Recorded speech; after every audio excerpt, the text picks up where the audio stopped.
Hello viewers, welcome to my channel.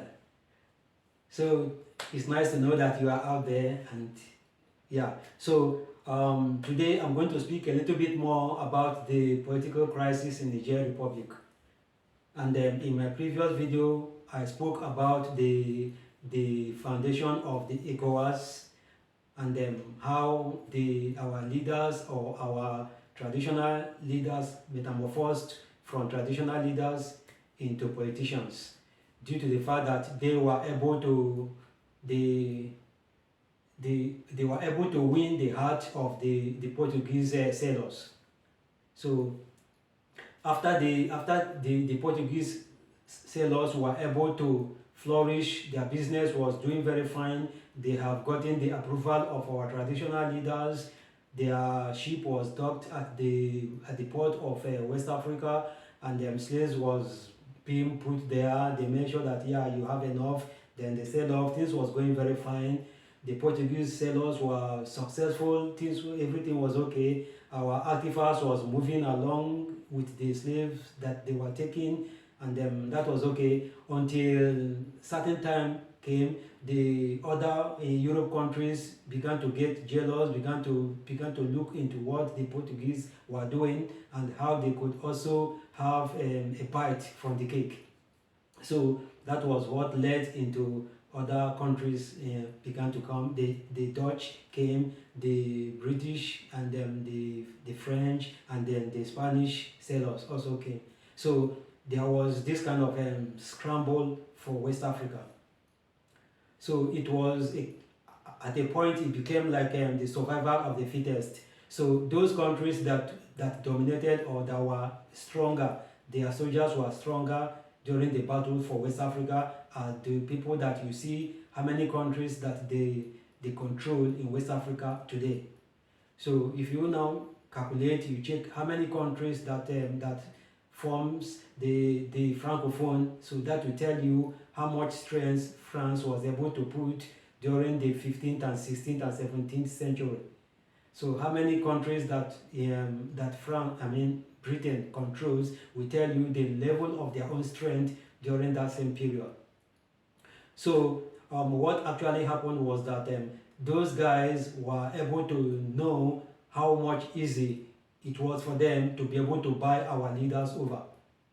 So give them what they want, and then it's like you give a banana to monkey, then he leave your cell phone.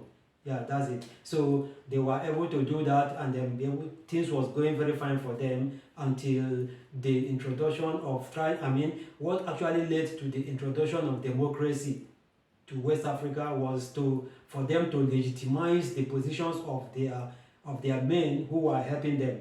Those people, our leaders who are supposed to be protecting us, who are supposed to defend us, were now working against us on behalf of their foreign partners, to make sure that their ships were loaded very fine. So, and it was like they will bring a kind of priceless artifacts from our chiefs will be sold to them, because they don't have the financial value of this bronze or whatever that will be taken. They give them some peanuts and then they take it away. So as far as I'm concerned, our artifacts was stolen alongside with our brothers and sisters who were taken as slaves. So when these the sailors or the slave traders were able to have the support of our leaders, now what they are now doing, what they did was to see that they kind of legitimize their position and their offices, to make sure that, yeah, these are constituted authorities, and that was in their own description, that was democracy.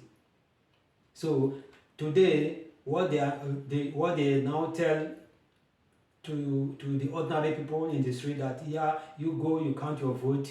You cast your vote, you select a leader of your choice. So this is just what ordinary persons we have to believe, but definitely that's not what is happening. That's not the way, because in the actual sense of it, it was not the vote of the masses that placed a government or anybody into power. We don't select who stays into the office. France does and Britain does. So this was a kind of, actually it plays very fine for them, because it's not like, okay, we have counted I mean, you have voted, I have voted, then this is the winner, because there is no way when the election is, I mean, the result of every election is announced, if this guy was able to score the percentage of the electorate that was sufficient to put him into power or not, there is no way we can be able to find out that France and Britain makes the decisions. So there has to come a time, because it's like, I mean, you cannot fool us all the time. There has coming to be a time that we began to open our eyes, we begin to get civilized, we begin to check what is going on, how and when and where. So, and this is what that is now trying to irritate these guys, because they have not expected us to be able to open our eyes, become literate so fast. So that is the issue now. So when you now look at those countries of West Africa, and like as I said, when you calculate the number of countries that make up the Francophone, so that will give you the measurement of the strength of France within West Africa. Where you now see how much countries that Britain colonized, that will tell you that is the calibration of their own strength in West Africa. Those the countries that are not represented are the countries that were defeated out during that combat, or during the scramble for West Africa.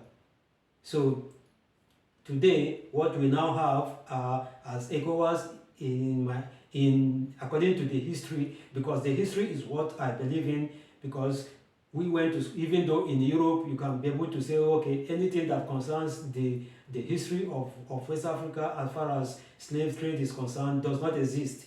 It's like some people have the kind of notion that there was nothing like the Holocaust. The Holocaust never occurred. And in one other way, they will tell you there was nothing like slave trade. Slave trade did not happen. So it's like, for us to say slave trade happened and then we need explanation on what happened, it is written in the, like, when I was in school, like the curricula of our educational pattern in West Africa, slave trade is there when they want to teach us the history, because it is things that have to do with our heritage, who we are, what happened to our forefathers in the same place that we were born. So that is the history of whom we think we are. So it can never be changed, and it was taught in schools, and we know it is true. So we, like, they can be able to say to you, yeah, this is what Archimedes' principle, Archimedes did, this is what Einstein did. All those scientists of those days, they praise them, they know that, yeah, they did good, but at the same time, there are certain things that happened in the other part of the world which will not be neglected. There are people that fought for our own independence, for us to be free, that their names should not be forgotten. So within the territory of West Africa, and then what those areas that were the slaves were taken, there are certain things that has happened after the abolition of slave trade. Our leaders or the people begin to say, okay, they have to compensate us. We demand for reparation to be paid to us. So how much is the reparation that was paid to the leaders of one particular part of West Africa? So that has a very big question mark. And what is the value of the antifas that was removed? What is the value? Where will it be? Where are they? When are they going to be returned to West Africa?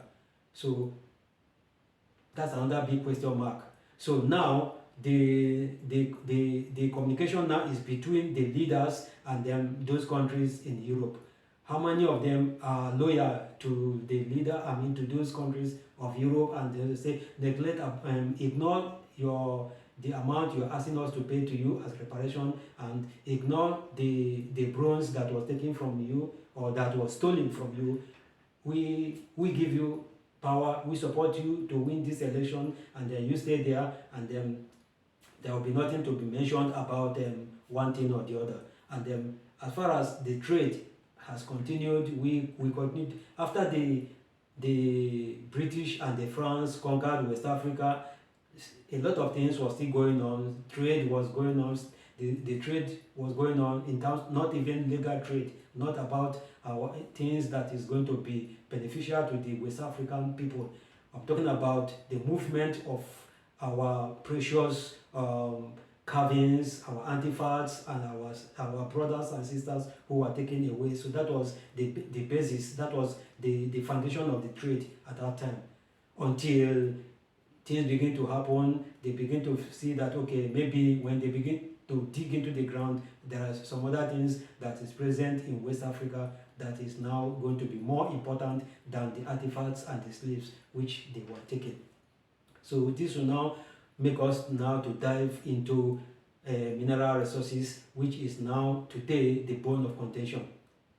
So it is like this when you now see that the slave trade has ended, but another kind of trade has begun. So that trade is going to be in the same pattern by which our leaders were selling slaves. So that is how they are still going to sell our minerals. Then our crude oil from Nigeria will still be going out from the delta region of Nigeria to Britain.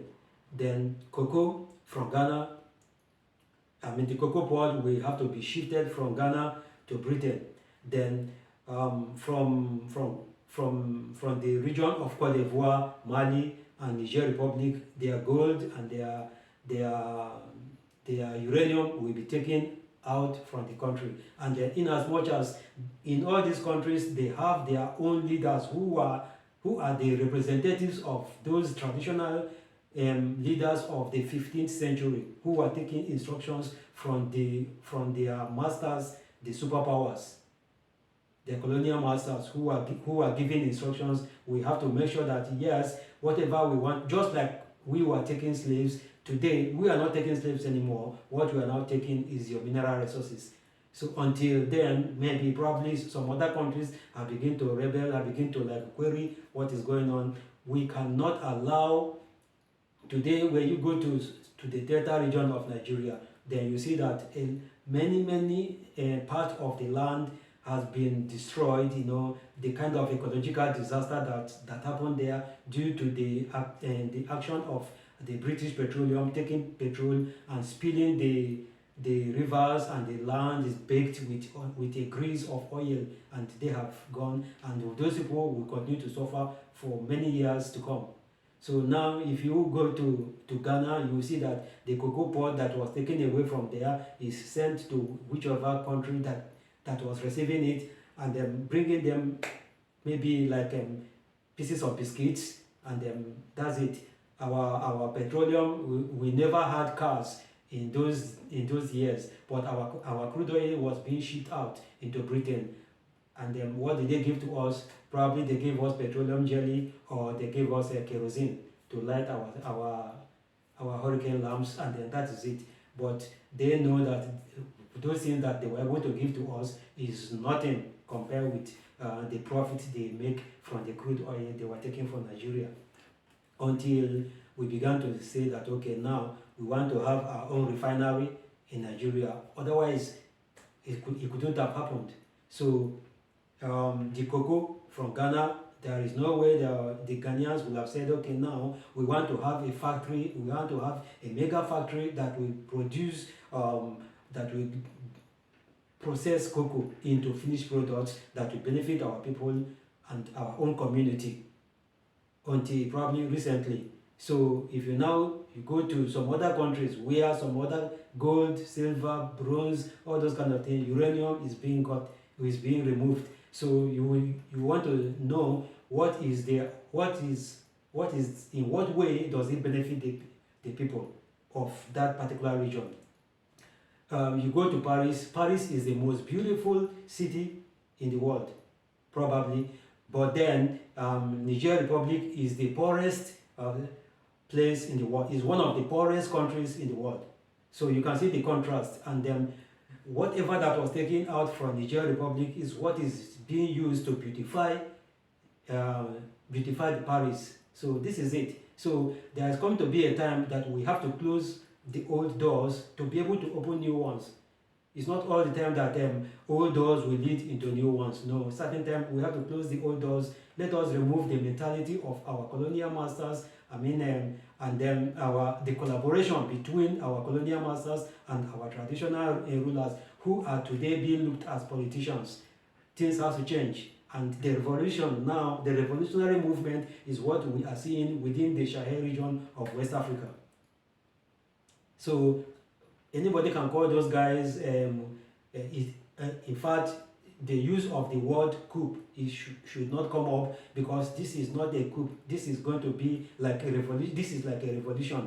These people are beginning to awake. We are waking. People are now opening their eyes, are coming to the town with the realities of time and saying that now we want to claim what belongs to us. We want to have West Africa back.